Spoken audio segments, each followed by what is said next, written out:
Hey, everybody. Welcome to this edition of CS and BS. I'm Josh. I'm here with Jon, Mickey, Kristi, and our special guest, who we'll introduce in a second. I think, guys, we said that starting today, we were going to introduce ourselves like a little more thoroughly so people actually know who we are. Cool. I mean, my personal advertisement is blasted all over the intro here. So I'm Josh, CEO, founder of UpdateAI. Zero experience in customer success. I'm a product management guy and a startup builder. Mickey, who are you? My name's Mickey. I'm the head of go-to-market at UpdateAI. Spent the last 10 years stumbling my way through B2B SaaS across way too many roles and functions and titles. Were you drunk during some of that time, that stumbling? Was this sober stumbling, or is this just like... I have been drunk at times.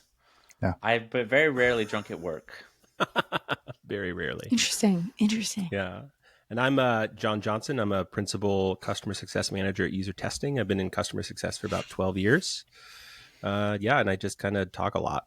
They tell me to shut up most of the time. You do. You do, but we like it. Yeah.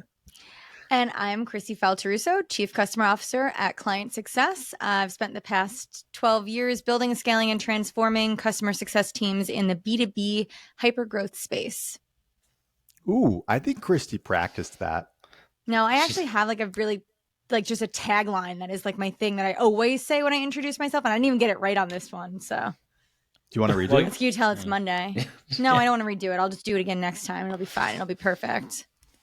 Okay. Just going to practice 50 times between now and then. I'll be fine. You know what it is? I was recording before I came on here, and I kept messing up my recording, so I'm all like flustered. Hamish, who are you? My name's Hamish, and my main Hamish position... what? Hamish what? My name is Hamish Stephenson, and I got invited here today because 90% of what I say upsets Josh. We're going to get right along. That's a good reason to have you on. But I sadly do not get paid for that yet. Oh. That is a crying shame. So Hamish, where are you currently employed? Where are you currently working? I'm the founder and CEO of a sales, training, and recruiting business called Seller.io. And I made things hard on myself by basically naming a company that's not phonetic. So it's SELR.io for those listening at home. And that's also the website. So there we go. Seller. I also thought this is a sales podcast. Should I leave? I think I took No. This is going to make it that much more fun, Hamish, because we are not salespeople, and we're going to want to talk about the relationships that happen or don't happen between customer success and sales. There's relationships in sales? Abusive. Oh, Yeah, man. interesting. Exploitative. Oh, gosh. Here we go. All right. Josh, let's take get control going. of this podcast again. I am. All right. So we're going to start each episode now with a little BS. I've decided by going on, I'm going to go onto the Google Trends page and just pick a topic for us to just BS about before we get into it. Oh, God, here we go. Google Trend it. So I have two I want us to talk about, and then we'll talk about CS and sales. Twitter X. Oh, no. Nope. No, Next. we're Xing that topic. Pass? Pass. Okay. Hard pass. Okay. I don't know what that is. I'm in, by the way. I think people are underestimating Elon Musk. I think the man is a genius, despite what you might think about his views and whatnot. His fascism. All of that aside. Come on. Like, all of that aside. Next topic. Okay. And the idea that he wants to create this WeChat for the US of like this all-in-one, I get it. And I think if there's one person that can accomplish a moonshot, because he has actually accomplished a moonshot, then I think it's Elon Musk.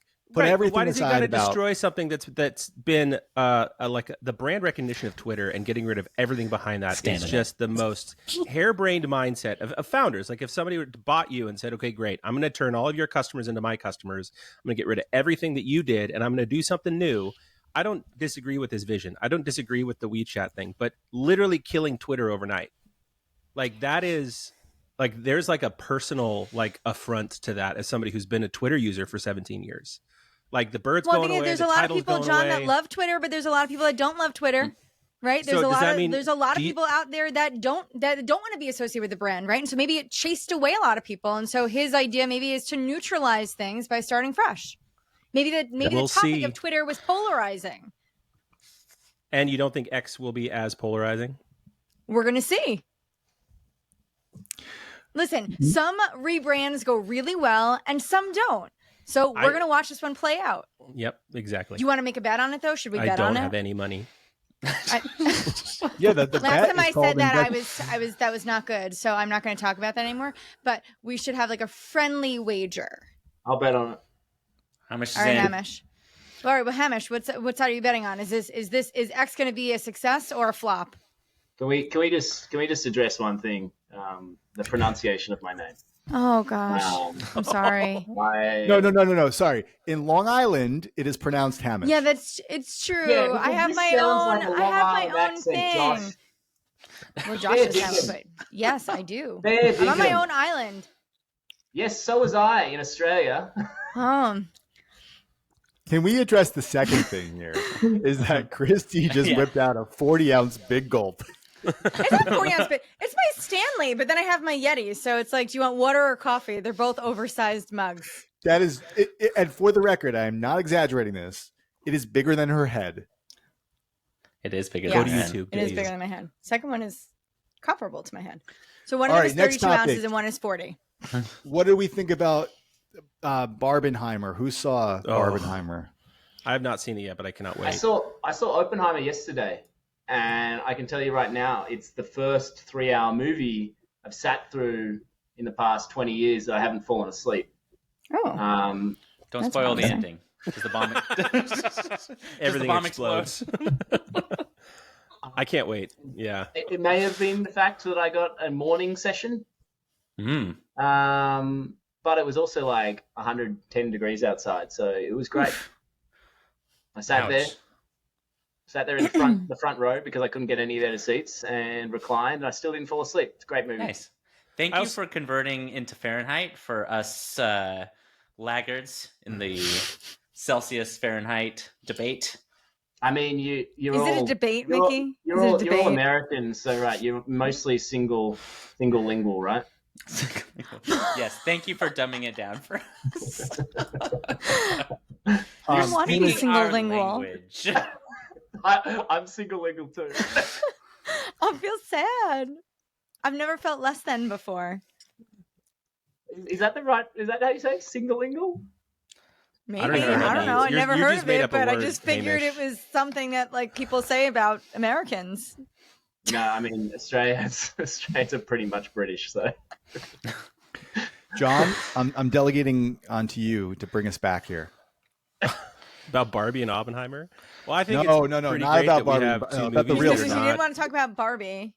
No. I haven't seen it yet. I'm taking my daughter to see it though. I cannot wait to see it. He literally said he doesn't want us to talk about Barbie. Who said that? Don't you listen to our fearless leader? No. Because undoubtedly, and this is why we get the feedback we get, John. Everyone keeps interrupting Josh. Yeah, that's also part of the job, though. That's half of the podcast. It's just us interrupting Josh. Josh, I promise you, I'll keep them in check.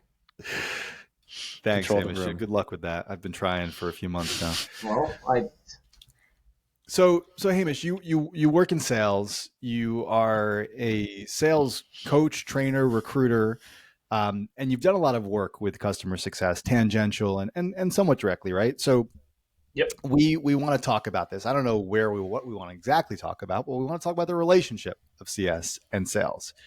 Yeah. And so I'll let you kind of figure out where you want to start with that. One thing I want to ultimately talk about is, what should be the interaction between the two? Oof. Great question, Josh. Great question. So quite frankly, the relationship that CS and sales have now is a different relationship than they had like when CS kind of became like a thing in every revenue team, like say like 10 years ago, right? About that. Became like kind of like customer success became like a pretty common title that was in every team. But back then, and it's only just kind of changed, it was the salespeople were like the jocks and CS were like the smart cousins that the jocks' mums made them bring to the parties. But I think that's the official job description. But the jocks would be like, wait in the car. I feel like I've never been so offended. Just trust me. I'm getting somewhere that won't offend you. He's gonna keep digging. Let him keep digging. The jock would say something stupid, and they'd be like, "Well, where's my cousin? Go grab the cousin," and the cousin would defuse the situation. Then the jock would like sneak out the back door while the cousin like sorted it out. That was the relationship for many years, and now with the way that like net revenue retention has become like a really, really important thing, especially in SaaS, where you're getting CS teams having to be included in every step of the process. Because when you can't expect salespeople to be complete and utter technical experts or product experts in everything, but what you can expect them to do is try to oversell something. And sell promises and things like that. And what having CS in the process is, CS is there to answer a ton of the hard questions. CS is there to basically make sure you're not churning these customers after 12 months. And in turn, CS including them in every step of the process gives them the opportunity to be actually like learn a lot from the salespeople who are actually selling it, and therefore really learn a lot of skills about things like expansion, like farming accounts, and obviously renewing them after that initial 12 months. All I got to say is you did a good job of offending both groups of people. Yeah. So I like that story. Yeah. Well, I mean, I love sales. I'm still sitting in the trunk of the car. CS. Yeah. Quite frankly, I train both the groups. And I think all in all, everyone you're going to see in the next 5 years or so, everyone be a lot more tied to the revenue number, because the term retention is just going to be continuously imprinted in all of our brains. So what's your thoughts behind, revenue models for sales folks? How do you get folks on the front line to actually care about what they're selling in the long term? Do you have any thoughts around, second, third year, spiffs when it comes to renewal or growth numbers? How do you keep sales folks, AEs, GADs, all those folks interested in an account, not just beyond that initial sale? Yeah, I mean, there are so many different comp models out there.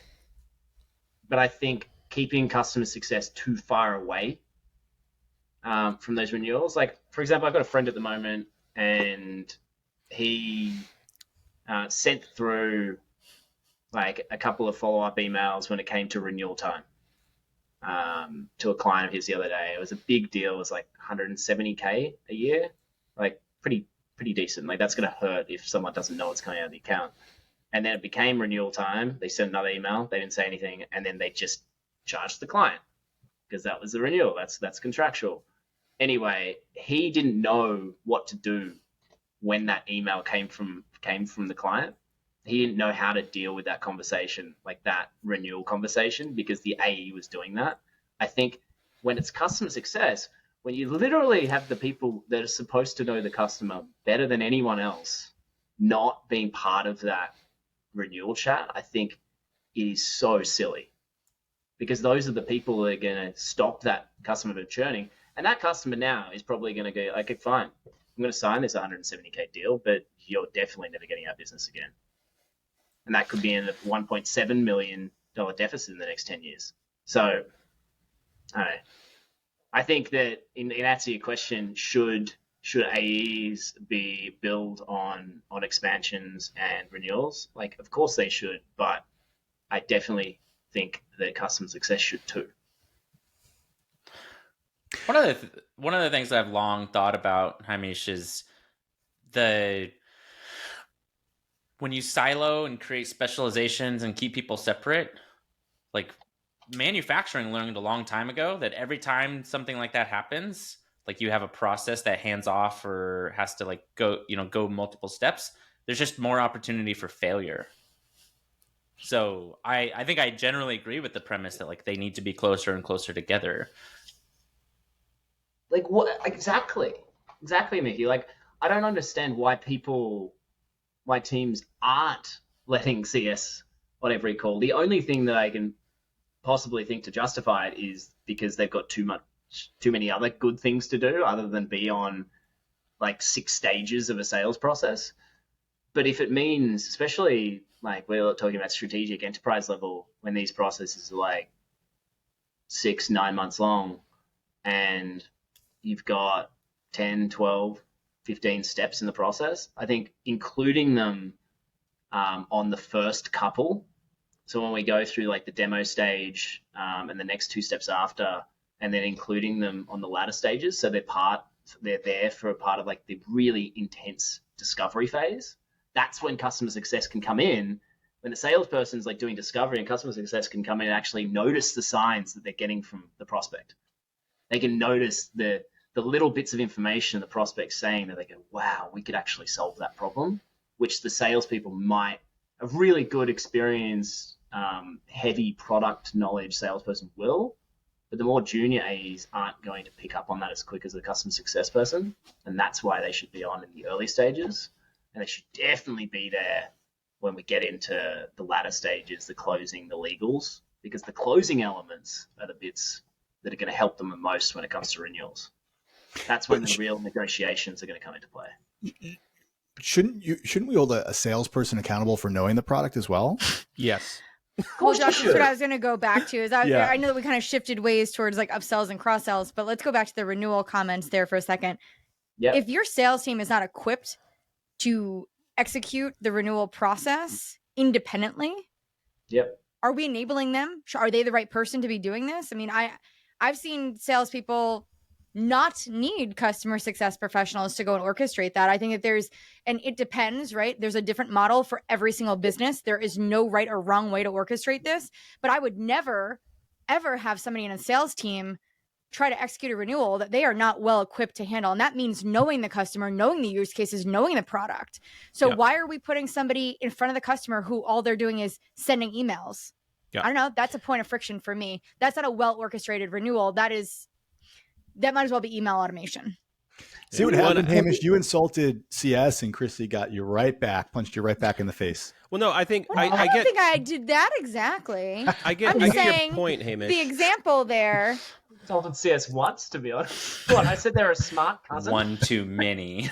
No, but to your point, Hamish, I actually, one of the things that that stood out to me is like, I think that is incredibly duplicative efforts. Like if your sales person needs a CS person on the call to keep them honest, then we need to go back to enablement. And this is something that I think that we as sales and CS professionals need to be as aligned as possible, meaning we need to be in the same trainings. We need to have the same skill set. One may be focused more on, closing when it comes to medic and all that kind of process that's in there or whatever process you're following. But if I have to assign my CSMs to every single discovery call, like somebody's not doing their job. I would argue and refute that at every turn. I also align, Mickey, with what you're saying about, the handoffs and the mechanics and that whole kind of, Six Sigma mentality. But we have jobs. We have job divisions for a reason, right? And there are skills that are absolutely definitive, right? You wouldn't expect an AE to be able to get on and talk about like deep outreach methods when it comes to strategy for, training and enablement, right? So like we have these specialized roles. So the question is, how do we keep them aligned without making sure that you've got 5 people for every call, because there's all of these steps that need to be validated and I need to keep them honest and they need to keep me honest. Like, it kind of gets into that mentality of what's the point of the person on the call? Okay. So can I answer that, John? Yeah. So I think we're moving a little far away from the point I was trying to make, or I just wasn't making the point very well. But the point I'm trying to make comes back down to retention and like net revenue retention. And the point that everyone in the revenue org is going to be much closer to the revenue in years to come. And having just account executives, for example, there's the amount of layoffs that are happening at the moment. Like you can't expect most of the industry to have 4 years of tenure in every position. And when it comes to really complex sales processes and complex products, it takes time to learn about these products. And you can have all the training in the world to learn about a product, but there are going to be questions that you're going to get from a prospect on a call that are going to be really complex.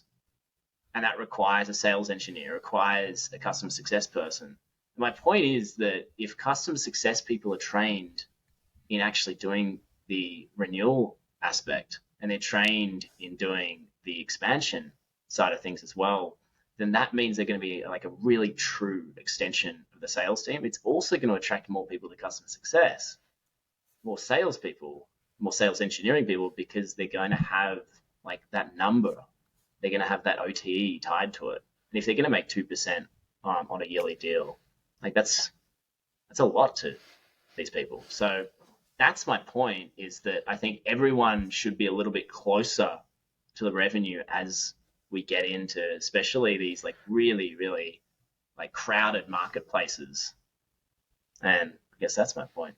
Does that make more sense? It does. But I mean, I think it goes back to the initial point, is that, what we're seeing, record high churns, we're seeing record high layoffs, we're seeing a lot of stuff in the industry where, NRR is the focus. We're even seeing folks go back to GRR because we need to stabilize revenue, and growth isn't as important as stable revenue, right? Yeah. But at the same time, we're also seeing a pretty substantial disconnect when it comes to CSMs and the professions in CS with the frontline sales.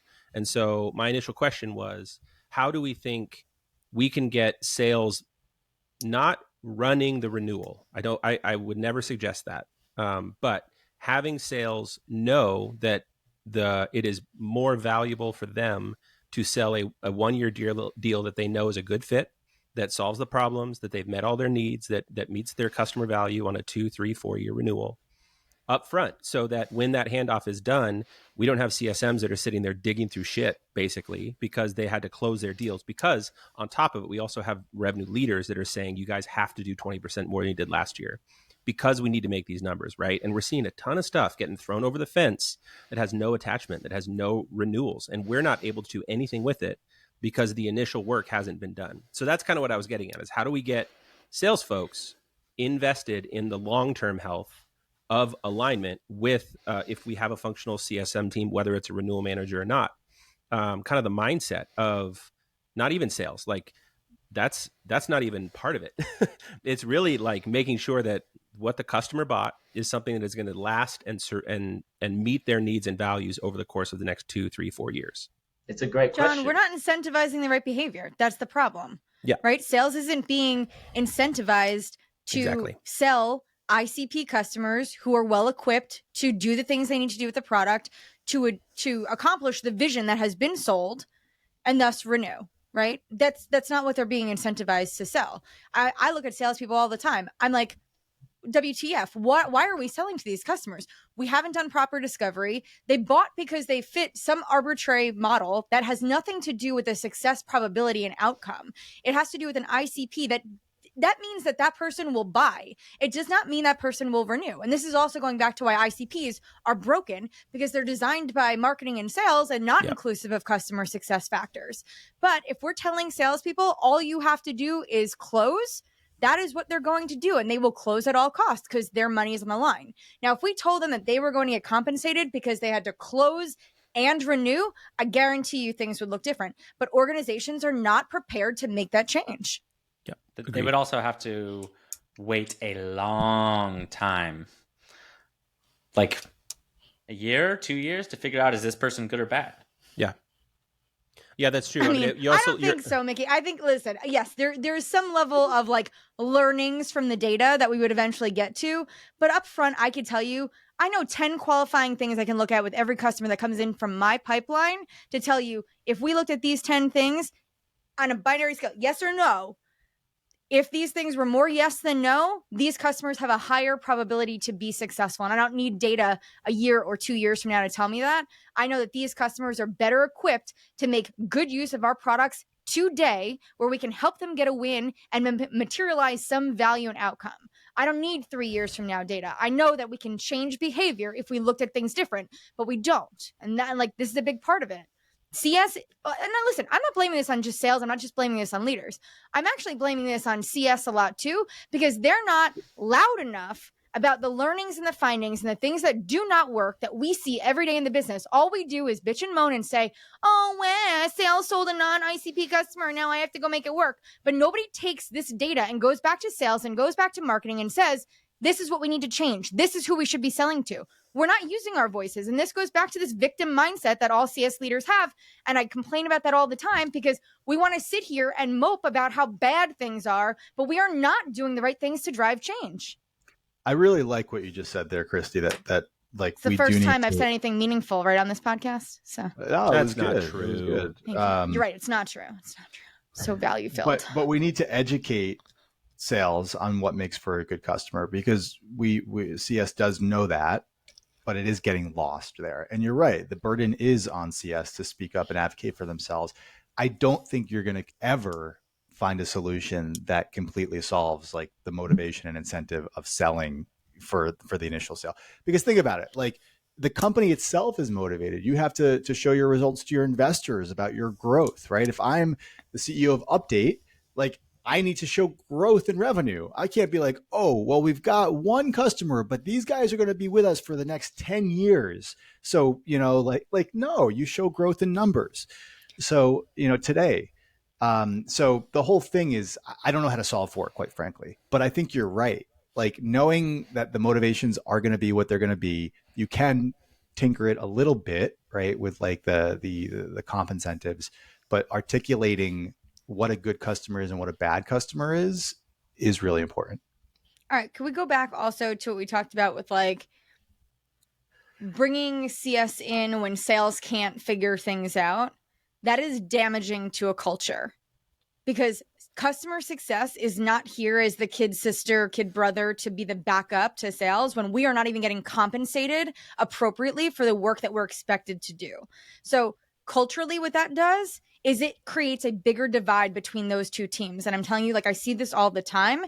When you are requiring CS to fill the gaps because sales teams aren't equipped to do the work that they are being tasked to do, and we're not getting compensated, you better believe that there is going to be continued friction. And I don't have any desire, any interest, and any motivation at all, unless I'm a leader, right? And I've got equity and I want the company to be successful. But if I'm an individual contributor, I don't care if you can't do your job. I'm not being incentivized for it.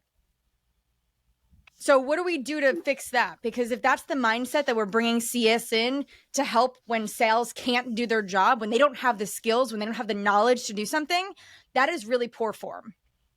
Yeah. Hamish, what say you? Maybe this topic is too sensitive for me. Maybe I should go. No, I love it. No. Fire. Kristi, we love your passion. I think it comes back down to enablement, Kristi. And I agree. Let's try our best not to completely generalize the whole of the industry, because from my experience, I think the best collaboration comes from teams that I've said like before. I was saying when CS teams are on more than one call. That's not the end call, and it's not because they're babysitting the sales teams. I made the comment before about like the driving the cousin. That was like 10 years ago. I'm not saying that that's the case now, but I do believe that sales teams should have CS on the calls because CS should be compensated with those renewals and expansions. And all in all, it comes back down to getting the right sales training to the salespeople, getting the right product training to the right salespeople, but also getting an element of sales training to the CS people as well. But in turn, I still don't think that salespeople that are 9 months into their role selling a complex product are going to have enough knowledge about that complex product, especially if there's any form of infrastructure or data involved. Like these are really, really complex things that I think are much more equipped for a CS person to be a part of. And you're right, I do think that CS should be compensated, but I think it should be compensated in a way that they're also part of the sales process rather than just coming in at the end when you think you're about to lose or churn a deal. They should have some more knowledge throughout the whole process.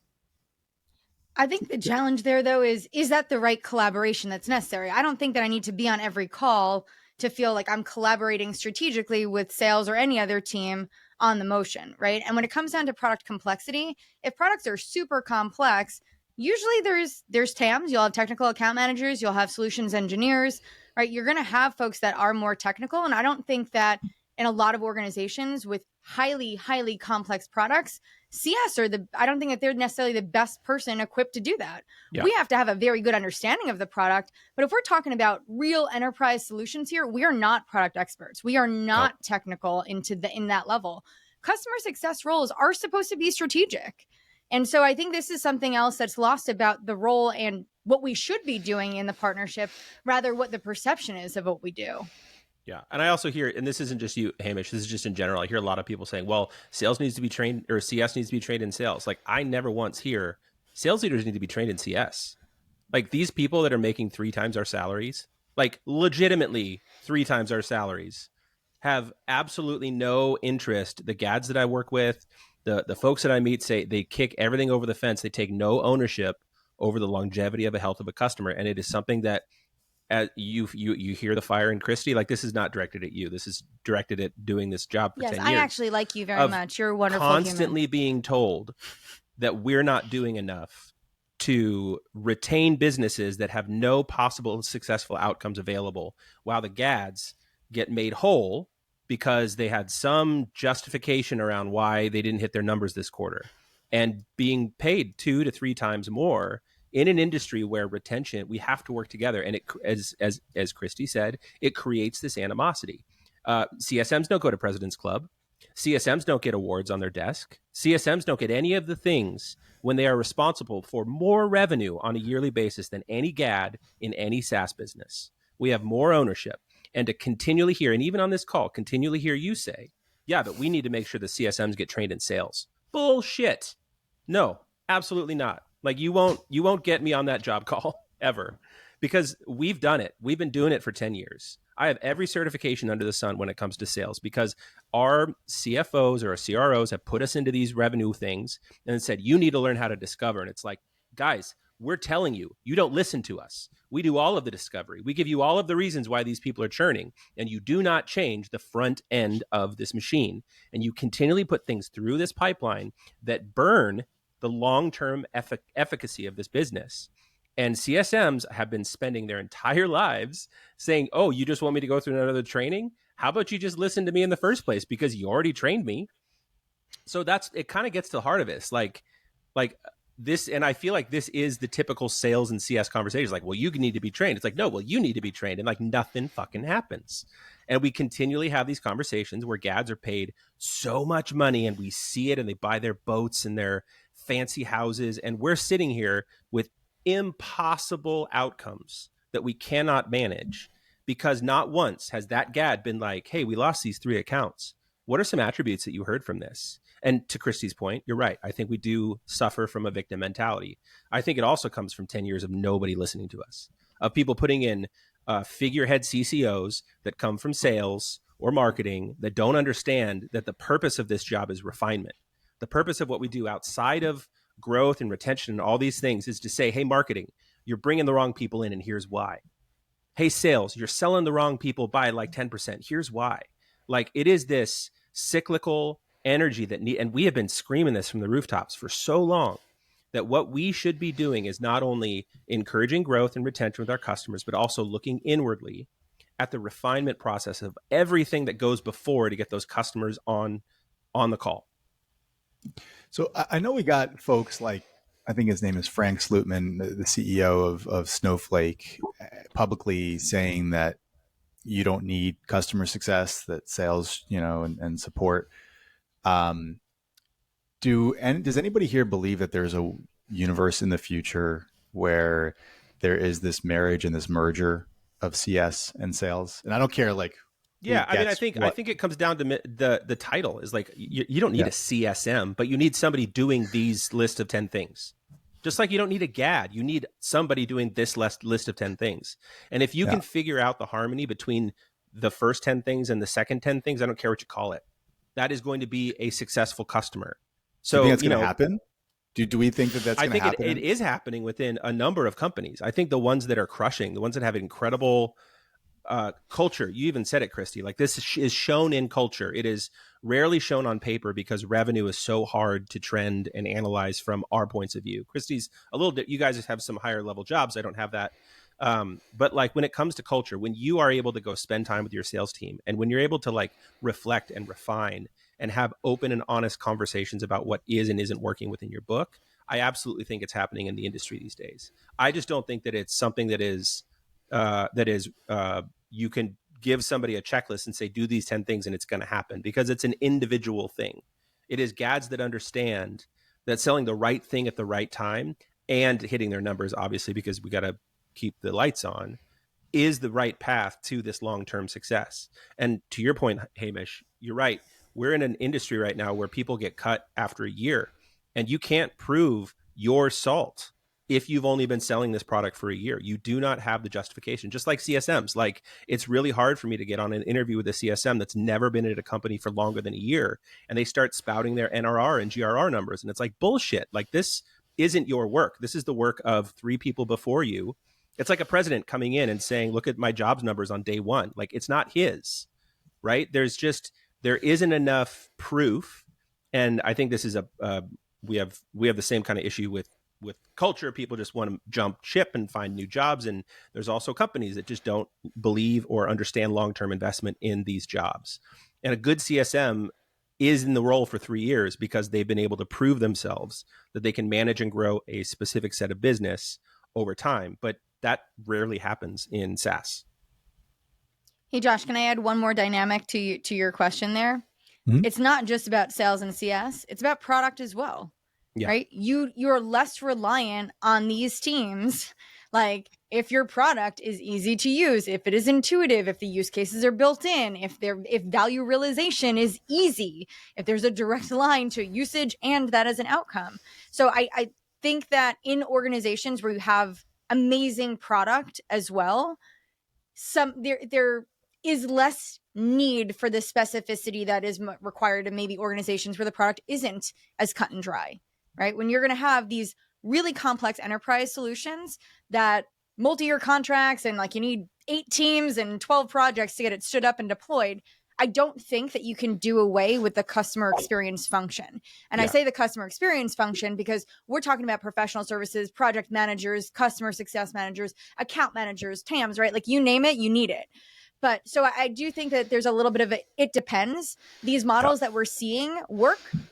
They may work in specific organizations for specific reasons. And the problem is that sometimes people talk about it and generalize these things, and it's not. Customer success and these different team structures are not a one size fits all, right? They're not even a one size fits most. So we've got to be very specific around what is the product and the market, where are we as a company, the maturity of like the space that we're even in. So I think that there's a lot of factors at play that determine whether or not an organizational structure like the one you've just discussed, Josh, could even work. Yeah, that makes sense. It's about the segmentation. So to round us out here, Hamish, you work a lot in recruiting, right? That's one of your primary roles of your business. Yep. We hear from a lot of folks. We know there's a lot of folks out there in CS that are looking for their next role. I can imagine, and I know that the same thing is occurring with sales as well. What are you seeing right now? What are the trends you're seeing as far as the job market and just macro trends of the job market, but also what SaaS companies are looking for right now in a good sales individual or leader? The leader one's hard. I think that there are more quality sales leaders on the market than there's ever been before. Like, there are just so many. Every day seems to be like a really successful sales leader is contacting me going, hey, can you help me find a job? And my answer is, let's have a chat, but I literally cannot promise you anything, because it's just, these roles just don't exist as much as they did 2 years ago. Like, for example, I had a client brief me on a CRO role at $200K base the other day. Oof. And I was just like, man, I just can't help you. Like, it's, unless we put someone in as like an enterprise sales director who wants to level up to that, like there's not much we can do. But funnily enough, there are people who will take that right now, which is just, it's really tough on the industry. But there's just, 2 years ago, there were so many, like there were enterprise sales directors getting to 220 base, like big roles. And those roles just don't really exist as much anymore. Like, it's kind of like the market's settled a bit. What I've really, the roles that are that are quite hard to find, the people that are quite hard to find, are well-tenured enterprise account executives. Like if you've got an enterprise account executive that's been in the market for, say, 12 years, they've had no more than 3 roles and looking for a role, like they're the ones that are getting snapped up real quick. So there's not a lot of those, but there are still tons of account executive roles on the market. There's still tons of customer success roles on the market, but hiring managers, getting really picky with who they find. So, like, for example, 3 years ago, you probably could have like ticked like 6 out of 10 of the boxes. Whereas now, like, you need to tick like 9, sometimes 11 out of 10 of the boxes. Like sometimes you need to tick all of the boxes and then some nice to haves for even to even interview you. So like that's where I guess I'm probably making the most success as a recruiter at the moment, is that I come from a SaaS background as well. So I know exactly why some boxes are more valuable than others and finding those kind of needle in a haystack candidates. But at the end of the day, yeah, that's my quick 5-minute analysis of the market. I want to ask you a question just because of this perspective. Like, do you think, at least in your placements, do you see like the crossover between the two industries as one of those boxes to be checked? So if you have an AE that comes in and says, hey, I spent 3 years in CS, I've been doing AE for 7 years, or vice versa. I used to be an AE and I'm a CSM now. Like, do you see companies, because that's a solve that I see, is where people have kind of this kind of multifaceted experience where they are able to blend the skills of both roles and kind of focus on the different journeys of the customer, right? Do you see that as something that folks that are hiring are looking for? Kind of, John. My favorite hybrid at the moment, which is so valuable, is someone who starts their career as an SDR. Yeah. So they know how to prospect. They move into CS. And then they move into like a CS RevOps hybrid. Mm-hmm. And then they move into partnerships. Yeah, partnerships is huge. That's actually a really good point. You just described Mickey. That's Mickey. Well, I think Mickey's pretty great. Looking for a job. 200 base. Mickey wasn't listening. No. You did describe me. I started as an SDR, and then I moved into CS and learned about sales, and then kind of just like worked my way up to where I am now, and I fooled a bunch of people along the way. Yeah. Well, Hamish, but giving me jobs. You actually kind of made something connect in my brain, is that like what I want out of AEs is more of a partnership mentality. Like that's the mindset, and which means I need to go work with my partnership team more. Right? Maybe that's the answer to Josh's question. Sorry for cutting you off, John. No, please. Everybody else does it. The answer to Josh's question is, what's the title going to be in the future? Yeah. And is it that the account executives, the CS teams come together and there's just way more partnership teams? The commission overall goes down. So we're talking like going from like the average like 12%, 13%, we're going down to like 6% across the board. Literally everyone's a partnerships person and people are just KPI'd more on different parts of the role. Yeah. And then they come together in the renewals. I mean, Kristi, what do you think about that? I think there's something interesting about it. This is, where I've seen AEs be most successful is when they are responsible for the land and expand. When they are just responsible for landing the deals, that's where they don't care, right? They're going to get their commission and they're on to the next thing. When they are going to be responsible for growing that account over time, that customer needs to be a great fit customer because their continued growth in revenue depends on it. Mm-hmm. So when you have that model, I see a lot more success. Now, the pod model that you're kind of describing, I think it's okay. I think it makes sense in certain businesses. I don't think it always does. And so this is where it's like, again, all of these different scenarios that we're playing out depend. And so there's no way that we're going to design a model that is going to fit even 40% of all organizations. It's just not going to work that way. But what I would challenge every company to do is figure out what is the objective and then figure out the best structured organization to go and achieve that. The problem is that we're so hung up on like this one size structure of like sales and customer success and marketing and this and that. Like we're not like, I would challenge organizations, get creative, design an organization that will drive outcomes, right? It doesn't need to look the way that it's looked for 20 years, but because that's all people know, they stick with what they're comfortable with. And they stick with what is easy to justify to their boards and easy to explain to employees, right? We're taking the easy way out, and the easy way just isn't working. And so with all the changes to market, to product, to employees, to experience, to all of these things, the economy, why don't we just stop doing what we've been doing and try something different? But aren't we all wanting the same thing? Don't we all just want cohesion? No, nobody wants the same thing.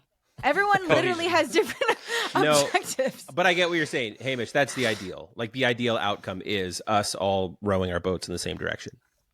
Yeah, that's what I meant. Sure, but the models are not designed to achieve that. And that's what I'm challenging. So we can want it all we want.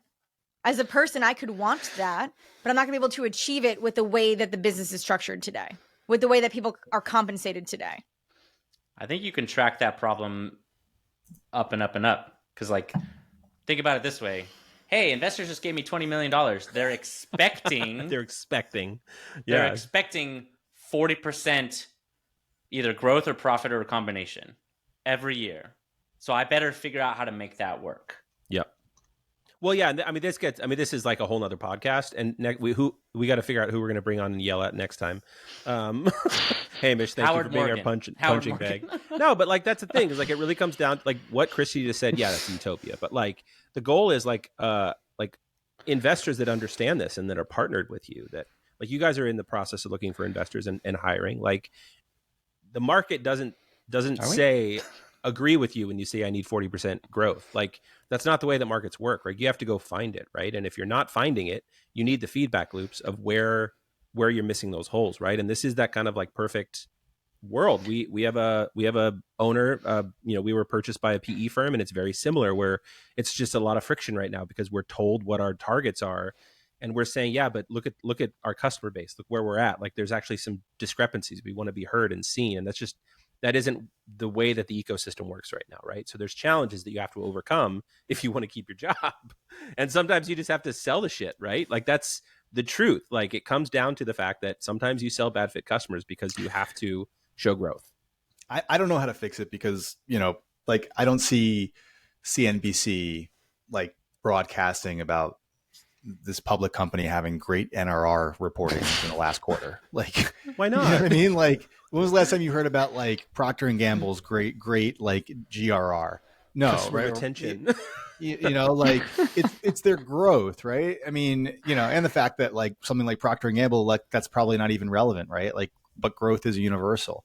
So I don't know, because it starts there, right? Like, it starts with that and like investor sentiment and enthusiasm. And then that's what kind of dictates what the head of that VC or PE shop needs to drive for. And then that dictates the board meeting. And that dictates you get it. So that's why I actually don't know the solution. We need to burn it all down. We need to burn it all down. Yeah. Start it all down. Greco. Yeah. Okay, Hamish, all right. do you hate CS now? Do you have any other things that you'd like to he definitely doesn't want to be friends with us at all. Like, he's like, now I get why sales doesn't want to be friends with customer success. I mean, Josh and I are very good friends. He's probably my best friend. Probably. We are. I like him. Hamish is one of the good guys, and he's sat back and he's taking it. He's taking it like a man. We're very, very close. I don't know how close we're going to be after this chat. But... Hamish. So my final parting gesture is Mickey. I know you're the co-founder of UpdateAI, but man, I could place you in the best role. What are we talking about here? If it doesn't work out, man, let's side group in this chat. Can we go into rooms here? Okay, well, on that note, while Mickey gets headhunted, online. I mean, grow. You're head of GT. I know you're. If you find Mickey a job for $1 million OTE, he's yours. That's right. And I played footy, so you should like me even more. Which footy? Your footy, not our footy. Your footy. Aussie rules. I don't think you're allowed to play our footy. Yeah. Not in a business environment. Really? No. What position were you? Were you fullback? Were you rover? Midfield? He was definitely a rover. Forward. I usually was on the forward. Yeah. In San Francisco, there's a really, really thriving footy community. All right, this is how we know the episode's over. Hamish, That's where right. can we find you if people want to reach out? Like, where are you? Where are you? Seller.io, SELR.io is my website, and find me on LinkedIn. I will respond. I don't ignore people as much as I probably should sometimes, but I value them too much. I've enjoyed this session. We've enjoyed this session. I don't know if you have, Hamish, but thank you so Yeah. much for being on this call. I mean, he actually made think it was a good- through, He did. and he's still like it now. smiling. I know. Yeah. He's a Verbal hero in my lashings. book. Yeah. Thank you, You are. Kristi. You're a hero. Well, you drew something out of Kristi that I love, and that's her passion. And I think Was it passion or was it anger at me? They're the Because It same. doesn't matter. They're all the I draw the same. latter out of One a and lot the of same. people, No, apparently. not anger. No, and it's not towards you. It's towards what we have to navigate all day, every day. CS is Listen. hard.